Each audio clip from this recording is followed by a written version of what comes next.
So hi hello friends, అందరికీ నమస్తే. ఎలా ఉన్నారు? ఈ వీడియోలో మనం ఏపీ గ్రామ సచివాలయానికి సంబంధించి రానున్న పరీక్షలకు అయితే ఉపయోగపడే విధంగా ముఖ్యంగా మనకి కేటగిరీ 1కి సంబంధించి, కేటగిరీ 2కి సంబంధించి, కేటగిరీ 3కి సంబంధించి అన్ని పోస్టులకు ఉపయోగపడే విధంగా జనరల్ స్టడీస్ మెంటల్ ఎబిలిటీలో భాగంగా పార్ట్ ఏ నుంచి 75 ఇంపార్టెంట్ ప్రశ్నలు అయితే మీకు అందించడం జరుగుతుంది.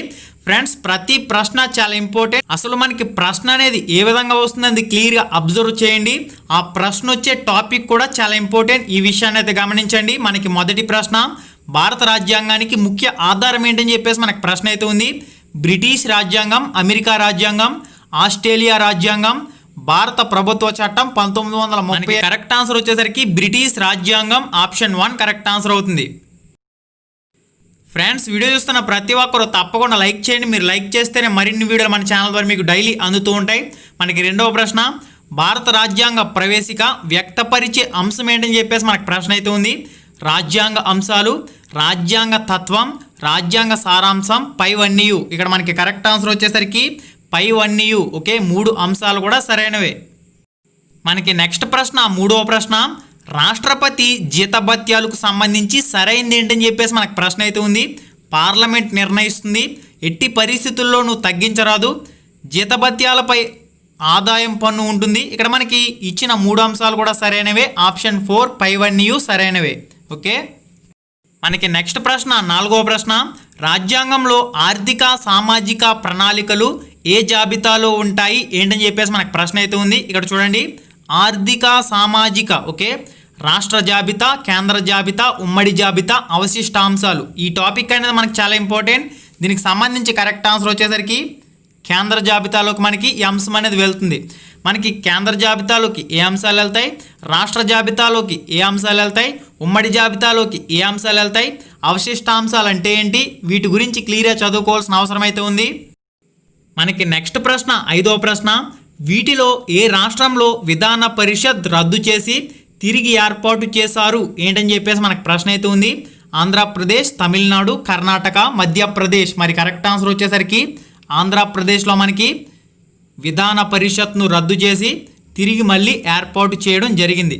మనకి తదుపరి ప్రశ్న, 6వ ప్రశ్న, అధికార భాష గురించి భారత రాజ్యాంగంలో ఏ అధికరణంలో ప్రస్తావించారు ఏంటని చెప్పేసి మనకు ప్రశ్న అయితే ఉంది.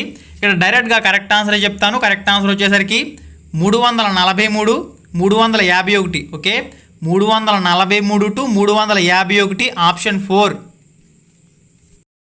తదుపరి ప్రశ్న, జాతీయ అత్యవసర పరిస్థితి తొలిసారి ఎప్పుడు విధించారు ఏంటని చెప్పేసి మనకు ప్రశ్న అయితే ఉంది. కరెక్ట్ ఆన్సర్ వచ్చేసరికి జూన్ 1975. ఓకే, జాతీయ అత్యవసర పరిస్థితి ఆంతరంగిక తొలిసారిగా ఎప్పుడు విధించారంటే మనకి జూన్ 1975వ సంవత్సరంలో.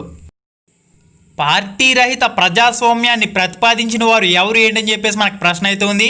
Motilal Nehru, Jawaharlal Nehru, doctor BR Ambedkar. ఇక్కడ మనకి కరెక్ట్ ఆన్సర్ వచ్చేసరికి ఎంఎన్ రామ్.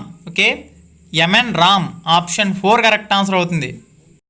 మనకి నెక్స్ట్ ప్రశ్న, 9వ ప్రశ్న, ప్రజా ప్రయోజన వాజ్యం అనే భావన ఏ రాజ్యాంగంలో ప్రస్తావించారు ఏంటని చెప్పేసి మనకు ప్రశ్న అయితే ఉంది. America, England, Canada, France. మరి కరెక్ట్ ఆన్సర్ వచ్చేసరికి అమెరికా కరెక్ట్ ఆన్సర్ అవుతుంది. మనకి నెక్స్ట్ ప్రశ్న, 10వ ప్రశ్న, రాజ్యసభలో రాష్ట్రాలకు దేని ప్రాతిపదికన ప్రాధాన్యం ఇస్తారు ఏంటని చెప్పేసి మనకు ప్రశ్న అయితే ఉంది. భూభాగం, జనాభా, రాజకీయ పార్టీల సంఖ్య, పైవన్నీయు. ఇక్కడ మనకి కరెక్ట్ ఆన్సర్ ఏమవుతుందంటే జనాభా పరంగా ఇవ్వడం జరుగుతుంది. ఓకే, రాజ్యాంగంలో రాష్ట్రాలకు దేని ప్రాతిపదికన ప్రాధాన్యం ఇస్తారంటే మనకి జనాభా ప్రాతిపదికన ప్రాధాన్యం అనేది ఇవ్వడం జరుగుతుంది. మనకి తదుపరి ప్రశ్న, 11వ ప్రశ్న, ఆదేశిక సూత్రాలను ప్రభుత్వం అమలు చేయని సందర్భంలో ఎవరిని సంప్రదించాలి ఏంటని చెప్పేసి మనకు ప్రశ్న అయితే ఉంది. సుప్రీంకోర్టును, హైకోర్టును, జిల్లా కోర్టును, పైవేవి కాదు. ఇక్కడ మనకి కరెక్ట్ ఆన్సర్ వచ్చేసరికి పైవేవి కాదు. మనకి నెక్స్ట్ ప్రశ్న, భారత రాజ్యాంగ పరిషత్లో జాతీయ జెండాను సమర్పించిన మహిళ ఎవరు ఏంటని చెప్పేసి మనకు ప్రశ్న అయితే ఉంది. కరెక్ట్ ఆన్సర్ వచ్చేసరికి ఆప్షన్ 1లో ఉంది, Hansa Mehta. Okay, option 1 correct answer. మనకి నెక్స్ట్ ప్రశ్న, 13వ ప్రశ్న, భారత పౌరసత్వాన్ని రద్దు చేసే పరిస్థితి ఏంటని చెప్పేసి మనకు ప్రశ్న అయితే ఉంది. రాష్ట్రపతి పాలనలో దేశం ఆక్రమణకు గురైతే, ఆప్షన్ 3 యుద్ధకాలంలో, ఆప్షన్ 4 పైవేవి కాదు. ఇక్కడ మనకి కరెక్ట్ ఆన్సర్ వచ్చేసరికి పైవేవి కాదు. ఓకే, మనకి తదుపరి ప్రశ్న 14వ ప్రశ్న,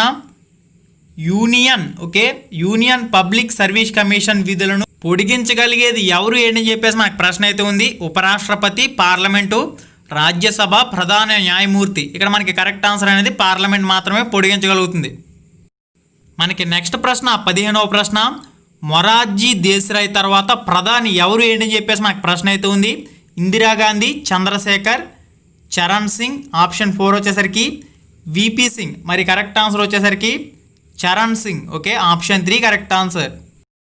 భారత రాజ్యాంగంను సారం దేశం తరపున యుద్ధం ప్రకటించే అధికారం ఉన్నవారు ఎవరు ఏంటని చెప్పేసి మనకు ప్రశ్న అయితే ఉంది. రక్షణ మంత్రి, రాష్ట్రపతి, ప్రధానమంత్రి, మంత్రి మండలి. ఇక్కడ మనకి కరెక్ట్ ఆన్సర్ వచ్చేసరికి రాష్ట్రపతి. ఓకే, ఆప్షన్ 2 కరెక్ట్ ఆన్సర్ అవుతుంది. వీటిలో సరైనది ఏంటని చెప్పేసి మనకు ప్రశ్న అయితే ఉంది.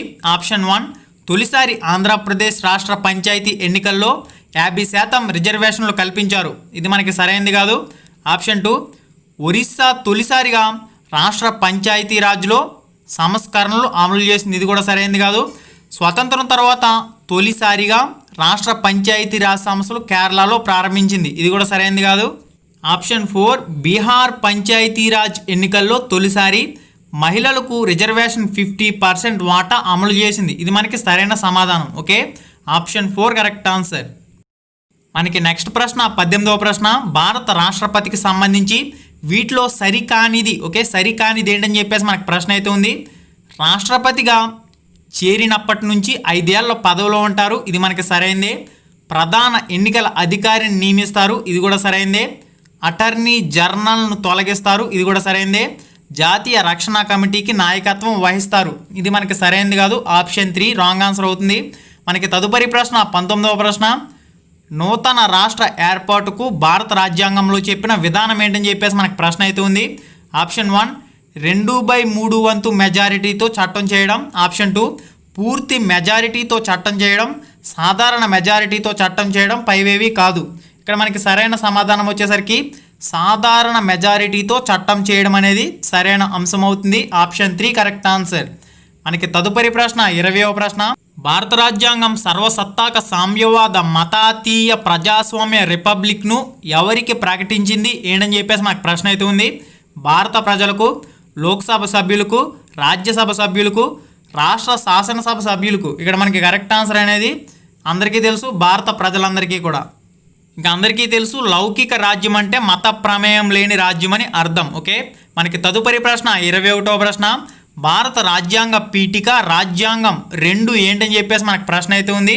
దీనికి సంబంధించి దేనికదే స్వతంత్రమైంది, ఒకదానిపై ఒకటి ఆధారపడి ఉన్నాయి, పాక్షికంగా ఒకదానిపై మరొకటి ఆధారపడి ఉన్నాయి, ఏవీ కావు. ఇక్కడ మనకి సరైన సమాధానం వచ్చేసరికి దేనికదే స్వతంత్రమైంది. ఓకే, మనకి ఆప్షన్ 1 కరెక్ట్ ఆన్సర్ అవుతుంది. మనకి తదుపరి ప్రశ్న 22వ ప్రశ్న, రాజ్యాంగం ప్రకారం ఏ వ్యవస్థను రాజ్యాంగ రక్షకుడిగా గుర్తించారు అని చెప్పేసి మనకు ప్రశ్న అయితే ఉంది. రాజ్యాంగం ప్రకారం ఏ వ్యవస్థను రాజ్యాంగ రక్షకుడిగా గుర్తించారు? పార్లమెంట్, సుప్రీంకోర్టు, కార్యనిర్వాహక శాఖ, పైవేవి కాదు. ఇక్కడ మనకి కరెక్ట్ ఆన్సర్ వచ్చేసరికి సుప్రీంకోర్టు. మనకి నెక్స్ట్ ప్రశ్న 23వ ప్రశ్న, ఖజానాపై అధికారం ఉన్న వ్యవస్థ ఏంటని చెప్పేసి మనకు ప్రశ్న అయితే ఉంది. Rajya Sabha, supreme court, Lok Sabha, audit general of India. ఇక్కడ మనకి కరెక్ట్ ఆన్సర్ వచ్చేసరికి ఆప్షన్ 3 అవుతుంది, లోక్సభ కరెక్ట్ ఆన్సర్. మనకి నెక్స్ట్ ప్రశ్న 24వ ప్రశ్న, ఆదేశిక సూత్రాలపై ప్రభావం చూపే చట్టాన్ని పార్లమెంట్ ఆమోదించినప్పటికీ దానిపై ఏంటని చెప్పేసి మనకు ప్రశ్న అయితే ఉంది. దీనికి సంబంధించి కరెక్ట్ ఆన్సర్ అనేది న్యాయ సమీక్షకు అవకాశం ఉంటుంది. Okay, option 2 correct answer. మనకి తదుపరి ప్రశ్న 25వ ప్రశ్న, ప్రాథమిక హక్కులు, ఇతర రాజ్యాంగ హక్కులు అమలుకు ఏ అధికారంలో ఉన్నాయని చెప్పేసి మనకు ప్రశ్న అయితే ఉంది. కరెక్ట్ ఆన్సర్ వచ్చేసరికి 226వ అధికరణం. ఇది మనకి చాలా ఇంపార్టెంట్. ఇక్కడ మనకి ముఖ్యంగా ప్రభుత్వంలో ఎన్ని అంగాలు ఉంటాయి ఏంటని చెప్పేసి కూడా ప్రశ్న అయితే రావడం జరుగుతుంది. ప్రభుత్వంలో 3 అంగాలు అయితే ఉంటాయి. శాసన నిర్మాణ శాఖ శాసనాలను అయితే రూపొందించడం జరుగుతుంది. కార్యనిర్వాహక శాఖ, ఈ కార్యనిర్వాహక శాఖ ఏం చేస్తుందంటే శాసన నిర్మాణ శాఖ రూపొందించిన శాసనాలను అమలు చేయడం జరుగుతుంది. న్యాయశాఖ ఏం చేస్తుందంటే శాసన నిర్మాణ శాఖ, కార్యనిర్వాహక శాఖలో ఏవైనా లోపాలు ఉంటే ఈ న్యాయశాఖ అనేది సమీక్షించి వాటిని సవరించడం జరుగుతుంది. ఓకే, ప్రభుత్వంలో 3 అంగాలు చాలా ఇంపార్టెంట్ ఇది. మనకి తదుపరి ప్రశ్న 26వ ప్రశ్న, రిజర్వేషన్ చట్టం ప్రకారం క్రిమినలైజేషన్ నిబంధన ఎవరికి వర్తిస్తుంది? క్రిమిలేయర్. ఓకే, దీనికి సంబంధించి కరెక్ట్ ఆన్సర్ వచ్చేసరికి ఇతర బలహీన వర్గాల వారికి. ఓకే, ఇతర బలహీన వర్గాల వారికి వర్తిస్తుంది. ఆప్షన్ 2 కరెక్ట్ ఆన్సర్ అవుతుంది. మైనారిటీలకు కాదు, షెడ్యూల్ కులాల వారికి కాదు, షెడ్యూల్ తెగల వారికి కాదు, ఇతర బలహీన వర్గాల వారికి ఇది వర్తించడం జరుగుతుంది. మనకి తదుపరి ప్రశ్న 27వ ప్రశ్న. సుప్రీంకోర్టు అధికారులను ఏ ఇతర కోర్టులకైనా బదిలీ చేయాలంటే పద్ధతి ఏంటని చెప్పేసి మనకు ప్రశ్న అయితే ఉంది. ఇక్కడ కరెక్ట్ ఆన్సర్ వచ్చేసరికి పార్లమెంట్లో చట్టం చేయడం. ఓకే, పార్లమెంట్లో చట్టం చేయడం ఇది సరైన సమాధానం. మనకి నెక్స్ట్ ప్రశ్న 28వ ప్రశ్న. అధికరణం 136 ద్వారా సుప్రీంకోర్టులో ఉన్న అధికార పరిధి ఏంటని చెప్పేసి మనకు ప్రశ్న అయితే ఉంది. కరెక్ట్ ఆన్సర్ వచ్చేసరికి స్పెషల్ లీగ్ పిటిషన్. ఓకే, ఒక వ్యక్తిని అక్రమంగా నిర్బంధించినట్లయితే విడుదల చేయమని కోర్టులు ఏ రిట్లను జారీ చేస్తాయి? Quo warranto, prohibition, habeas corpus, certiorari. Okay, దీనికి సంబంధించి కరెక్ట్ ఆన్సర్ వచ్చేసరికి మనకి హెబియస్ కార్పస్. అసలు మనకి ఈ రిట్లు అంటే ఏంటనేది ఒకసారి పరిశీలన చేసినట్లయితే ప్రాథమిక హక్కులను పరిరక్షించేందుకు మనకి కోర్టు అనేది ఈ రిట్లను జారీ చేసి ప్రాథమిక హక్కులను అయితే పరిరక్షించడం జరుగుతుంది. హెబియస్ కార్పస్, ప్రొహిబిషన్, షెహిర్నియోరారి, కోవారెంటో ఇవన్నీ కూడా ప్రాథమిక హక్కులను పరిరక్షించే రిట్లు అన్నమాట. Okay, writ. మనకి తదుపరి ప్రశ్న 30వ ప్రశ్న. అధికరణం 38లో పేర్కొన్న రాజ్యాంగ విభజన ఆదేశిక సూత్రాలను కల్పించే రక్షణ ఏంటని చెప్పేసి మనకు ప్రశ్న అయితే ఉంది. కరెక్ట్ ఆన్సర్ వచ్చేసరికి దీనికి సంబంధించి ఆప్షన్ 2లో ఉంది, ప్రజలందరికీ సంక్షేమం.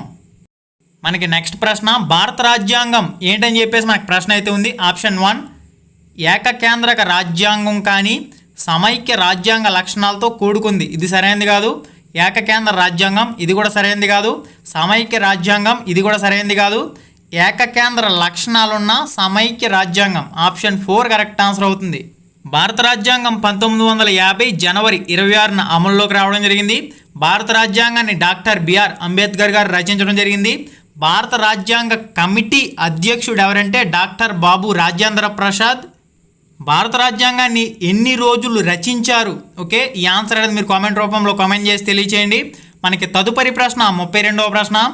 ఆదేశిక సూత్రాలు ఏ అంశంలో రాష్ట్రాలకు ఆదేశిస్తాయి అని చెప్పేసి మనకు ప్రశ్న అయితే ఉంది.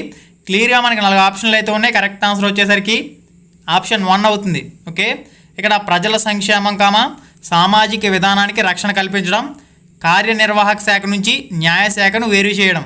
ఆప్షన్ 1, 1 మరియు 2 సరైన సమాధానాలే. మనకి నెక్స్ట్ ప్రశ్న 33వ ప్రశ్న. చిన్న వయసులో రాష్ట్రపతి అయిన వారు ఎవరు ఏంటని చెప్పేసి మనకు ప్రశ్న అయితే ఉంది. చిన్న వయసులో రాష్ట్రపతి అయిన వారు సంజీవ్ రెడ్డి. ఓకే, ఎన్ సంజీవ్ రెడ్డి. భారత న్యాయ వ్యవస్థ ఏ న్యాయ వ్యవస్థను పోలి ఉంటుంది ఏంటని చెప్పేసి మనకు ప్రశ్న అయితే ఉంది. Greater Britain, Ireland, America, Switzerland. ఇక్కడ మనకి కరెక్ట్ ఆన్సర్ వచ్చేసరికి అమెరికా. ప్రాథమిక హక్కులను వచ్చేసరికి అమెరికా రాజ్యాంగం నుంచి గ్రహించుకోవడం జరిగింది. ప్రాథమిక విధులు సోవియట్ రష్యా రాజ్యాంగం, ఆదేశిక సూత్రాలు ఐర్లాండ్ రాజ్యాంగం నుంచి భారతదేశం గ్రహించడం జరిగింది. మనకి 35వ ప్రశ్న. భారత రాజ్యాంగంలో ఆదేశిక సూత్రాలు దేన్ని ప్రతిబింబిస్తాయి అని చెప్పేసి మనకు ప్రశ్న అయితే ఉంది. తత్వం, దయ, న్యాయం, మానవత్వం. మరి కరెక్ట్ ఆన్సర్ వచ్చేసరికి తత్వం. ఓకే, మనకి నెక్స్ట్ ప్రశ్న 36వ ప్రశ్న. భారత రాజ్యాంగ ప్రవేశిక రచయిత ఎవరు ఏంటని చెప్పేసి మనకు ప్రశ్న అయితే ఉంది. నెహ్రూ, గాంధీ, అంబేద్కర్, ఆజాద్. ఇక్కడ మనకి కరెక్ట్ ఆన్సర్ వచ్చేసరికి నెహ్రూ. ఇక్కడ భారత రాజ్యాంగం అనేది దేనితో ప్రారంభమవుతుంది? భారత రాజ్యాంగం అనేది ప్రవేశికతో ప్రారంభమవుతుంది. నెక్స్ట్ ప్రశ్న. లోక్సభలో 0 అవర్ అంటే అధికారం ఎంత సమయం అని చెప్పేసి మనకు ప్రశ్న అయితే ఉంది. అరగంట, 3 గంటలు, 2 గంటలు. ఇక్కడ కరెక్ట్ ఆన్సర్ వచ్చేసరికి పరిమితి లేదు. Okay, option 3 correct answer. మనకి నెక్స్ట్ ప్రశ్న 38వ ప్రశ్న. భారతదేశ తొలి ముస్లిం రాష్ట్రపతి ఎవరు ఏంటని చెప్పేసి మనకు ప్రశ్న అయితే ఉంది. కరెక్ట్ ఆన్సర్ వచ్చేసరికి జాకీర్ హుస్సేన్. ఓకే, జాకీర్ హుస్సేన్ భారతదేశ తొలి ముస్లిం రాష్ట్రపతి. ఓకే, ముస్లింలో తొలి రాష్ట్రపతి. ఓకే, మనకి తదుపరి ప్రశ్న 39వ ప్రశ్న. భారత సుప్రీంకోర్టులో తొలి మహిళా న్యాయమూర్తి ఎవరు ఏంటని చెప్పేసి మనకు ప్రశ్న అయితే ఉంది. ఇక్కడ మనకి కరెక్ట్ ఆన్సర్ వచ్చేసరికి Fathima Beevi. Okay, Fathima Beevi option 2 correct answer. మనకి నెక్స్ట్ ప్రశ్న. అంచనాల సంఘంలో సభ్యులు ఎవరు ఏంటని చెప్పేసి మనకు ప్రశ్న అయితే ఉంది. అంచనాల సంఘంలో సభ్యులు లోక్సభ సభ్యులు. Okay, option 3 correct answer.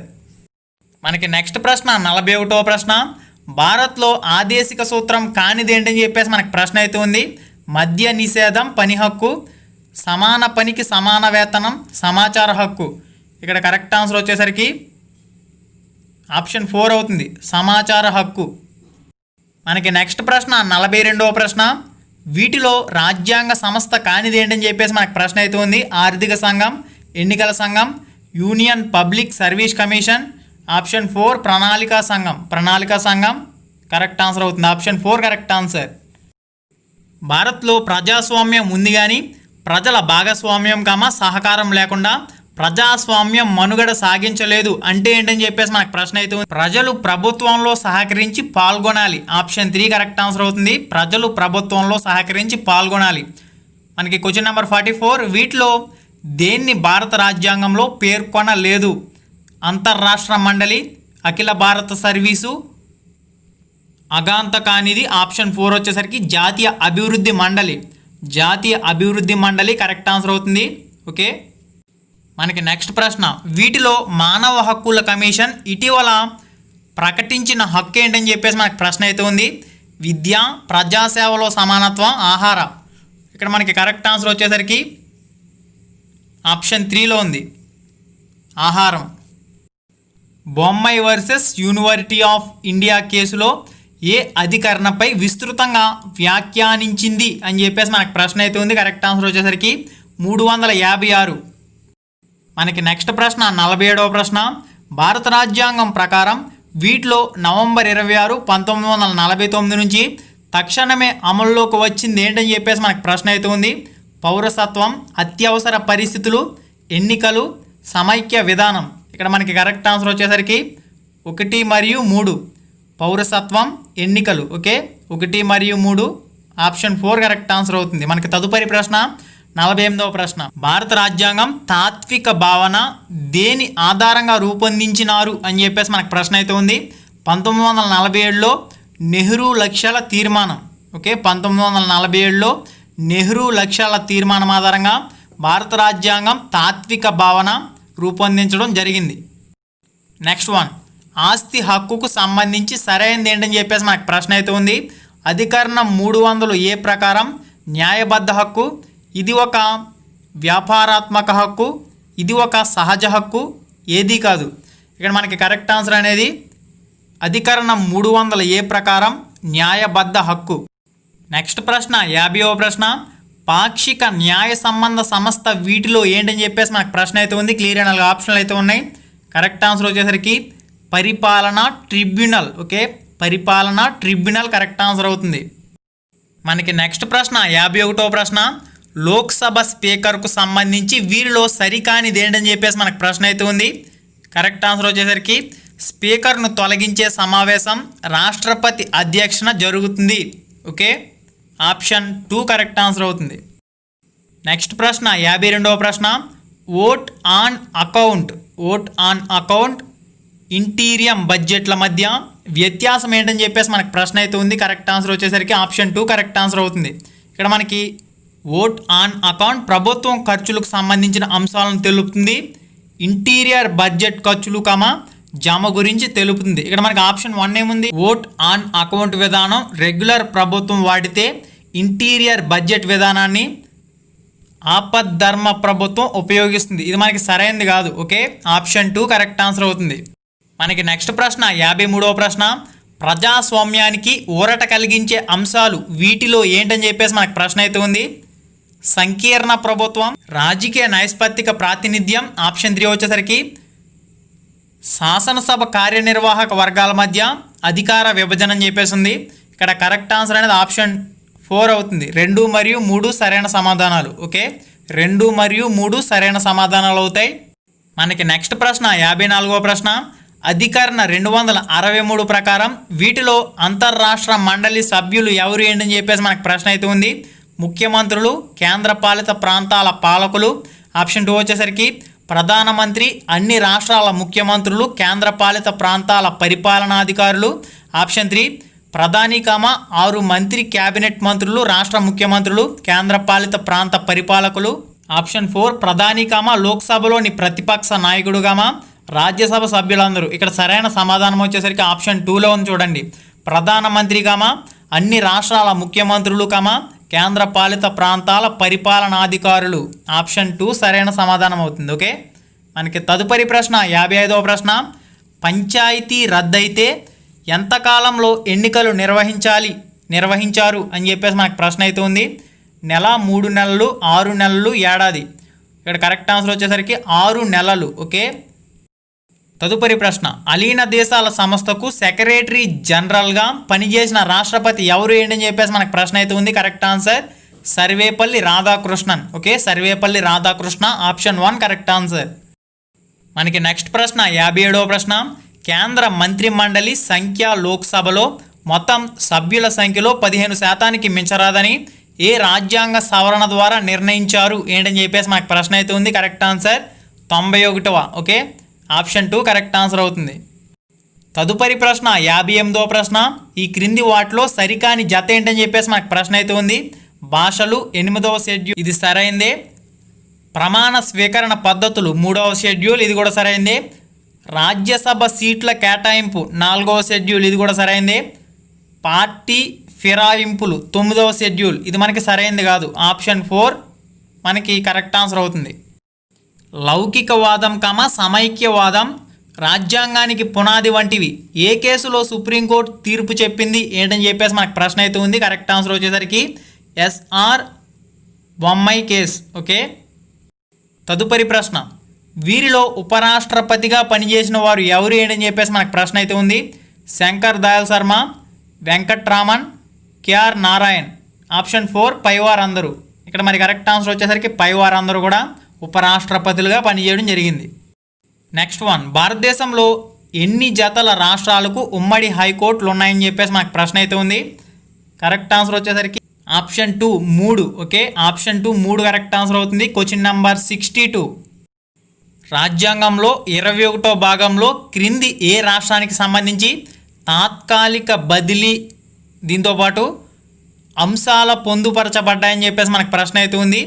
Jammu Kashmir, Nagaland, Assam, Andhra Pradesh, పైవన్యూ. ఇక్కడ మనకి కరెక్ట్ ఆన్సర్ వచ్చేసరికి పైవన్యూ. ఆప్షన్ 4 కరెక్ట్ ఆన్సర్ అవుతుంది. హీకీలీన్ పరీక్ష దేనికి సంబంధించింది ఏంటని చెప్పేసి మనకు ప్రశ్న అయితే ఉంది. అశ్లీలత, పురుష నష్టం, వివాహ సంబంధాలు, నేర రుజువు పరీక్ష. ఇక్కడ మనకు కరెక్ట్ ఆన్సర్ వచ్చేసరికి అశ్లీలత. ఆప్షన్ 1 కరెక్ట్ ఆన్సర్ అవుతుంది. నేమో డెబిట్ వ్యాక్సెస్ అనగా ఏంటని చెప్పేసి మనకు ప్రశ్న అయితే ఉంది. ద్వంద్వ శిక్ష వేయరాదు, అబద్ధపు సాక్ష్యం, పూర్వ నేరాలు శిక్ష, స్వయం సాక్ష్యం చెల్లదు. ఇక్కడ మనకి కరెక్ట్ ఆన్సర్ వచ్చేసరికి ఆప్షన్ 1 అవుతుంది. ద్వంద్వ శిక్ష వేయరాదు. మనకి తదుపరి ప్రశ్న. ఈ క్రింది వాటిలో సరికానిది ఏంటని చెప్పేసి మనకు ప్రశ్న అయితే ఉంది. కరెక్ట్ ఆన్సర్ వచ్చేసరికి jeans process of law, America. Option 1 correct answer అవుతుంది. మనకి నెక్స్ట్ ప్రశ్న 66వ ప్రశ్న. అంటరానితనాన్ని ఏ చట్టం ద్వారా నిషేధించారు ఏంటని చెప్పేసి మనకు ప్రశ్న అయితే ఉంది. క్లియర్ 4 ఆప్షన్లు అయితే ఉన్నాయి. 1955, 1976, 1989. ఆప్షన్ 4 5 ఇక్కడ మనకి ఇచ్చిన 3 కూడా సరైనవే. ఆప్షన్ 4 కరెక్ట్ ఆన్సర్ అవుతుంది. Next one. జాతీయ బాలల హక్కుల కమిషన్ ఎప్పుడు ఏర్పాటైంది ఏంటని చెప్పేసి మనకు ప్రశ్న అయితే ఉంది. ఇక్కడ మనకి కరెక్ట్ ఆన్సర్ వచ్చేసరికి ఆప్షన్ 1లో ఉంది. 20 జనవరి 2006. మనకి నెక్స్ట్ ప్రశ్న 68వ ప్రశ్న. భారత రాజ్యాంగం ప్రకారం గ్రహణ సిద్ధాంతం దేనికి వర్తిస్తుంది ఏంటని చెప్పేసి మనకు ప్రశ్న అయితే ఉంది. క్లియర్ 4 ఆప్షన్లు అయితే ఉన్నాయి. కరెక్ట్ ఆన్సర్ వచ్చేసరికి రాజ్యాంగం అమల్లోకి రాకముందున్న శాసనాలు. ఆప్షన్ 1 కరెక్ట్ ఆన్సర్ అవుతుంది. భారత రాజ్యాంగం ప్రకారం గ్రహణ సిద్ధాంతం దేనికి వర్తిస్తుందంటే మనకి ఆప్షన్ 1 కరెక్ట్ ఆన్సర్ అవుతుంది. తదుపరి ప్రశ్న 69వ ప్రశ్న. ప్రభుత్వం ప్రత్యక్షంగా చేయలేని చట్టాలు లేదా పాలనా చర్యలను పరోక్షంగా కూడా చేసే అవకాశం లేదని పేర్కొన్న సిద్ధాంతం ఏంటని చెప్పేసి మనకు ప్రశ్న అయితే ఉంది. క్లియర్ 4 ఆప్షన్లు అయితే మీకు స్క్రీన్ మీద కనిపిస్తూ ఉన్నాయి. మనకి కరెక్ట్ ఆన్సర్ మాత్రం ఆప్షన్ 4లో ఉంది. Colourable legislation. Okay, colourable legislation. Option 4 correct answer అవుతుంది. మనకి నెక్స్ట్ ప్రశ్న 70వ ప్రశ్న. దేశంలో జిల్లా ప్రణాళిక బోర్డుల పనితీరుపై కేంద్ర ప్రభుత్వం నియమించిన కమిటీ ఏంటని చెప్పేసి మనకు ప్రశ్న అయితే ఉంది. కరెక్ట్ ఆన్సర్ వచ్చేసరికి V Ramachandran. V Ramachandran committee option 1 correct answer. రాష్ట్ర ముఖ్యమంత్రి లేదా మంత్రికి ప్రభుత్వం జీతభత్యాలు చెల్లిస్తున్నందున వారి ప్రజాసేవలుగానే పరిగణించాలి.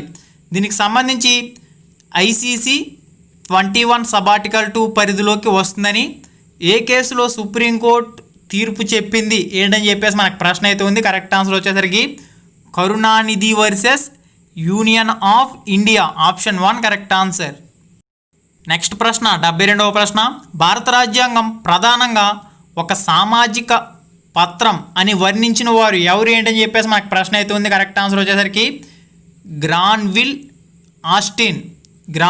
Austin option 2 correct answer. Next ప్రశ్న 73వ ప్రశ్న.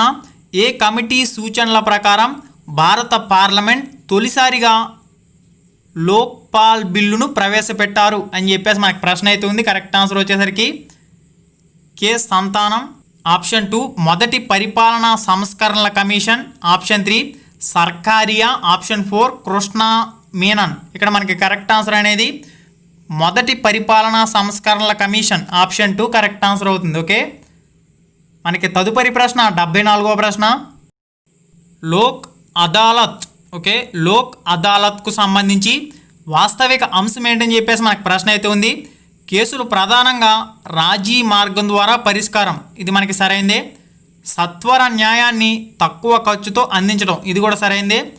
లోక్ అదాలత్ ఇచ్చిన తీర్పుపై ఎలాంటి అప్పీళ్లకు అవకాశం లేదు, ఇది కూడా సరైంది. ఆప్షన్ 4 అన్నీ సరైనవే కరెక్ట్ ఆన్సర్ అవుతుంది.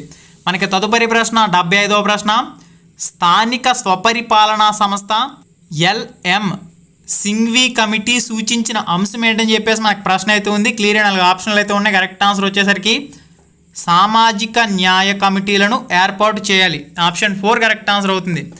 ఓకే ఫ్రెండ్స్, ముఖ్యంగా ఈ వీడియోలో మీకు గ్రామ వార్డు సచివాలయానికి సంబంధించి ఉపయోగపడే విధంగా కేటగిరీ 1 డిగ్రీ విద్యా అర్హతతో ఉన్న పోస్టులకు సంబంధించి panchayat secretary, welfare assistant, ward secretary, మహిళా పోలీస్, వీటితో పాటు మనకి కేటగిరీ 2కి సంబంధించి సర్వేయర్ పోస్టులకు సంబంధించి, ఇంకా దీనికి సంబంధించి మనకి కేటగిరీ 2Bకి సంబంధించి, ఇంకా మనకి కేటగిరీ 3లో ANMకి సంబంధించి, డిజిటల్ అసిస్టెంట్కి సంబంధించి మిగిలిన అన్ని పరీక్షలు కూడా పార్టీ జనరల్ స్టడీస్ మెంటల్ ఎబిలిటీలో భాగంగా తప్పకుండా ఈ ప్రశ్నలు అయితే ఉపయోగపడతాయి. ఇక్కడ ముఖ్యంగా మనకి ప్రశ్న వచ్చే టాపిక్ అనేది చాలా ఇంపార్టెంట్. ఈ విధంగా డైలీ వీడియోలను మన ఛానల్ ద్వారా అందుతూనే ఉన్న ఒకసారి చెక్ చేయండి ఫ్రెండ్స్. లైక్ చేయడం మాత్రం మర్చిపోవద్దు. తప్పకుండా మన ఛానల్కి అయితే సబ్స్క్రైబ్ అవ్వండి, పక్కనే ఉండే గంట సింబల్ని యాక్టివేట్ చేసుకోండి. ఇప్పుడే ఒకసారి ఛానల్ ఓపెన్ చేసి చెక్ చేయండి. ఇంపార్టెంట్ క్లాసెస్ ఉన్నాయి, వీడియోస్ ఉన్నాయి, మోడల్ పేపర్స్ ఉన్నాయి. ఓకే, మళ్ళీ వీడియోలో మళ్ళీ కలుసుకుందాం. Thanks for watching. Have a nice day and జై హింద్. హాయ్ ఫ్రెండ్స్, మన ఛానల్లో పెట్టే వీడియోస్ని నోటిఫికేషన్ ద్వారా మీ మొబైల్కి పొందాలనుకుంటే రెడ్ కలర్ సబ్స్క్రైబ్ బటన్ మీద క్లిక్ చేసి మన ఛానల్ని సబ్స్క్రైబ్ చేయండి. అలానే పక్కనే ఒక బెల్ ఐకాన్ వస్తుంది, దాన్ని క్లిక్ చేయడం మాత్రం మర్చిపోవద్దు. నేను మీ Ganesh, welcome to Ram Ramesh production.